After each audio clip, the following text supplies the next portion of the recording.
பான்சர் பயாமோட் so அது என்னென்ன அப்படின்றதான் இந்த வீடியோ நம்ம பார்க்க போறோம்.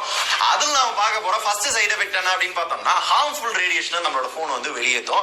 இது என்ன அப்படின்னு பார்த்தோம்னா ஒவ்வொரு ஃபோனை அன்பாக்ஸ் பண்றப்ப ரிவ்யூ பண்றப்ப இதோட ஸ்டார் வேல்யூ 1.19 0.56 அப்படின்லாம் சொல்லுவேன்ல, இதுதான் அந்த ரேடியேஷனுக்கான அளவு. அது என்னதான் லிமிட் வச்சிருந்தாலும் ரொம்ப நேரம் யூஸ் பண்றப்ப கண்டிப்பா அந்த ரேடியேஷன் எமிட் ஆகும். அப்படி எமிட் பண்றப்ப என்னப்பா ஆகும் அப்படின்னு கேட்டீங்கன்னா இது ஒரு சின்ன தலைவலியில ஸ்டார்ட் பண்ணி கேன்சர் வர கொண்டு போகும் அப்படின்னு ஒரு சில ஆய்வுகள் சொல்லுது.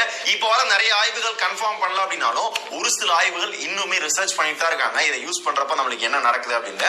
இது நம்ம என்ன பண்றதுனால வருது அப்படின்னு பார்த்தோம்னா கண்டினியூவா கால் பேசிக்கிட்டே இருப்பாங்க. இந்த லவ் பண்றவங்க, பிசினஸ் கால் பேசுறவங்கலாம் வந்து ரொம்ப நேரம், ஒரு 8 மணி நேரம் 9 மணி நேரம் கண்டினியூவா கால் பேசிட்டே இருப்பாங்க. அந்த மாதிரி கால் பேசுறப்ப போனை எப்பயுமே காதுல வச்ச மாதிரி இருப்பாங்க. கண்டிப்பா அந்த நேரங்கள்ல ரேடியேஷன் எமிட் ஆகும். அந்த மாதிரி நேரங்கள்ல என்ன பண்ணலாம் அப்படின்னு கேட்டீங்கன்னா இயர்போன் யூஸ் பண்ணுங்க. ஸோ நார்மல் இயர்போனோ இல்ல ப்ளூடூத் யூஸ் பண்ணீங்க அப்படின்னா பெட்டர். அந்த மாதிரி யூஸ் பண்றப்போ ஓரளவு தவிர்த்துக்கலாம். அது வராதுன்னு சொல்ல முடியாது. அப்படியுமே இயர்போன் யூஸ் பண்றீங்க அப்படின்னா பேண்ட் பாக்கெட்ல, சட்டை பாக்கெட்ல வச்சு யூஸ் பண்ணாம போனை சைட்ல எங்கேயாவது வச்சுட்டு இயர்போன் நம்மளோட காதுல மாட்டிட்டு ஒரு மாதிரி யூஸ் பண்ணுங்க. ஓரளவு தவிர்த்துக்கலாம். அது போக நம்ம தூங்குறப்ப இல்ல எங்க டேபிள் உட்காந்து பார்த்தாலும் இப்படி மூஞ்சிக்கு முன்னாடியே வச்சு செல்ல பாக்குறது, ரொம்ப பக்கத்துல ரொம்ப நேரம் வச்சு யூஸ் பண்ணாலும் அதுலயும் முக்கியமா தூங்குறப்பெல்லாம் இப்படி சைட்லயே வச்சு யூஸ் பண்றது, அந்த போர்வைகளை வச்சு யூஸ் பண்றது, அப்படிலாம் யூஸ் பண்றப்ப ரொம்ப நேரம் யூஸ் பண்ணோம் அப்படின்னா கண்டிப்பா அதே ரேடியேஷனை எமிட் பண்ணும். அந்த மாதிரி நேரங்களில் இதே இஷ்யூ நடக்கிறதுக்கான வாய்ப்புகள் இருக்கு. இதுக்காக என்ன பண்ணலாம் அப்படின்னு கேட்டீங்கன்னா கொஞ்சம் போனை தள்ளி வச்சு யூஸ் பண்ணுங்க. அந்த மாதிரி நேரங்களில் ஓரளவு தவிர்த்துக்கலாம். அண்ட் அடுத்து பார்க்க போற இந்த இஷ்யூ தான் கண்டிப்பா போன் யூஸ் பண்ற 100ல 99 பேருக்கு கண்டிப்பா இந்த இஷ்யூ இருக்கும். போன் யூஸ் பண்றது அப்படின்னா எப்படி யூஸ் பண்ணுவோம்? இப்படியா யூஸ் பண்ணுவோம்? அப்படிலாம் கிடையாது. இப்படியே குனிஞ்ச மாதிரியே யூஸ் பண்ணுவோம். அப்படி யூஸ் பண்ணிட்டே இருந்தோம் அப்படின்னா கண்டிப்பா இந்த கழுத்து ரொம்ப நேரம் யூஸ் பண்றப்ப வலிக்கும். வலிக்கிறத தாண்டி என்ன ஆகும் அப்படின்னு கேட்டீங்கன்னா யூகேல ஒரு கணக்கெடுப்பு வந்து எடுத்திருக்காங்க. சோ ஒரு போனை என்ன மாதிரி யூஸ் பண்றாங்க அப்படின்றப்ப 63.5% மக்கள் வந்து இப்படி குனிஞ்சிட்டே தான் யூஸ் பண்றாங்க. மிச்சம் வந்து நார்மலா யூஸ் பண்றாங்களா?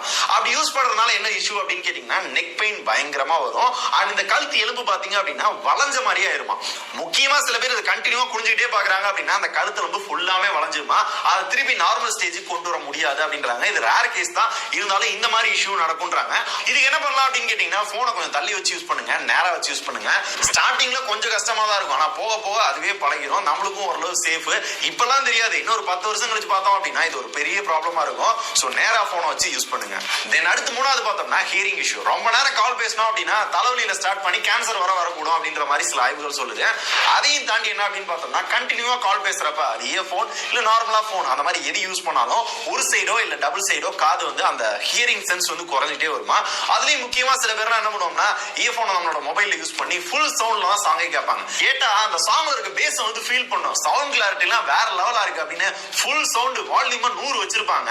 அது அவங்களுக்கு மட்டும் கேட்காது, பக்கத்துல இருக்கவனும் நல்லா கேட்கும். அவன் என்ன சாங் கேட்கிறான், எந்த அளவுக்கு நல்லா கேக்குது அப்படின்னு அவ்வளவு லவுடா இருக்கும். இதனால என்ன இஷ்யூ அப்படின்னு கேட்டீங்கன்னா இப்ப பெருசா தெரியாது. ஒரு 30-35 வயசுல பாத்தீங்க அப்படின்னா அந்த ஹியரிங் இஷ்யூ எல்லாமே கொஞ்சம் கொஞ்சமா வந்து குறைஞ்சிட்டே இருக்கும். அந்த சென்ஸே இருக்காது. டே லூசு அப்படின்ற மாதிரி அவனாவது கூட்டா அப்படின்னா என்ன மச்சான் கூட்டியா அப்படின்ற மாதிரி தான் கேட்பாங்க. அவன் என்ன பேசினா என்ன கூட்டா அப்படின்றது அந்த அளவுக்கு கேட்காது. சோ இந்த மாதிரி இஷ்யூ நிறைய பேருக்கு கண்டிப்பா வரும் அப்படின்னு ஒரு சில ஆய்வுகள் சொல்லுது. அதனால சாங் கேக்குறீங்க அப்படின்னா ஒரு 50-60 வால்யூம் வச்சு கேளுங்க. அதுவே போதுமான அளவு தான்.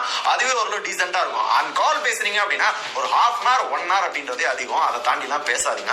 அதுக்கு மீறியும் பேசணும் அப்படின்னா நேர்ல போய் பேசுங்க. அப்படி இல்லாட்டி வீடியோ கால்ல பேசுங்க. அப்படி பேசுறப்ப வீடியோ கால்னா சிஸ்டம்ல யூஸ் பண்ணி பேசுங்க.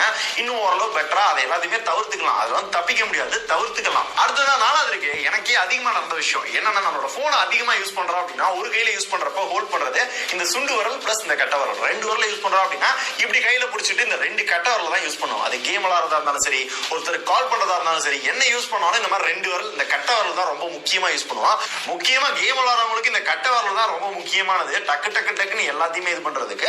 சோ இதனால என்ன இஷ்யூ அப்படின்னு கேட்டீங்கன்னா கண்டினியூவா யூஸ் பண்றப்ப பாத்தீங்க அப்படின்னா ஒரு சில நேரம் இந்த கட்டை விரல் மட்டும் பயங்கரமா வலிக்கும். சில நேரம் பாத்தீங்கன்னா இந்த ஒரு கை மட்டும் பயங்கரமா வலிக்கும். முக்கியமா எனக்கு வலது கை ரொம்ப வலிக்கும். இதே மாதிரி உங்களுக்கும் இந்த ஒரு கை வலிக்க வாய்ப்பு இருக்கு. இந்த கட்டை விரல் மட்டும் பயங்கரமா விண்ணு இருக்கும். சோ இவ்வளவுதானே ஒரு சின்ன கட்டை விரல் வலி. அதை தூங்கி எந்திரிச்சோம்னா சரியான போகுது அப்படின்னீங்கன்னா கிடையாது. நம்ம உடம்புல என்ன பாட்டா இருந்தாலும் ஒரு குறிப்பிட்ட ஸ்ட்ரெஸ் தான் வந்து கொடுக்க முடியும். அந்த ஸ்ட்ரெஸ்ஸோட லெவல் வந்து அதிகமாகிறப்ப கண்டிப்பா அதோட பாதிப்பு இருக்கதான் செய்யும்.